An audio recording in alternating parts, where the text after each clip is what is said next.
In the name of Allah, the most gracious, the most merciful. The Quran narrates a story which it calls the best of stories.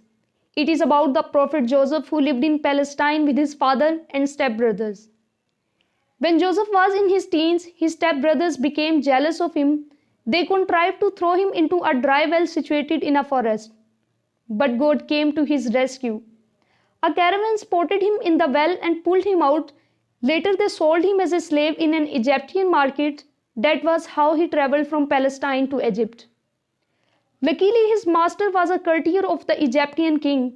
As for his religion, the king was an idol worshipper, while Joseph, who belonged to the family of Abraham, was a believer in the oneness of God. After some years, when Joseph reached the age of maturity, he came in contact with the king. The king, greatly impressed by his personality and wisdom, offered him a high office in his government. In present terms, this was the equivalent of being the minister of agriculture. According to the biblical narration, the Egyptian king said, "You shall be over my house, and all my people shall be ruled according to your words.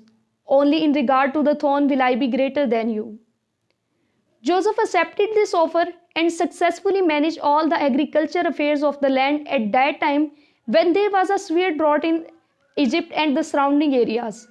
People became so happy that they accepted him as a hero. After narrating this story, the Quran says in Surah Yusuf, the verse number 90, فَإِنَّ اللَّهَ لَا يُضِيعُ أَجْرَ الْمُحْسِنِينَ. God does not waste the reward of those who do good, who are righteous and steadfast. Now here's the question, what qualities did Joseph possess which elevated him to this high status? After reading his story as given in the Quran, we can summarize these qualities. Joseph's stepbrothers hatched an evil plot against him, which was intended to cause his death. But Joseph never developed any kind of hatred or feeling of revenge towards them. Instead, he forgave them and gave them a warm welcome in Egypt, as mentioned in the Quran. The caravan of traders sold him as a slave in the Egyptian market, but he never protested against the caravan. He never said that he was a human being and that they were using him as a marketable commodity. When in Egypt, he never created any problem for his master or the king. He remained patient with the culture of idol worshipper that was prevalent in Egypt at that time.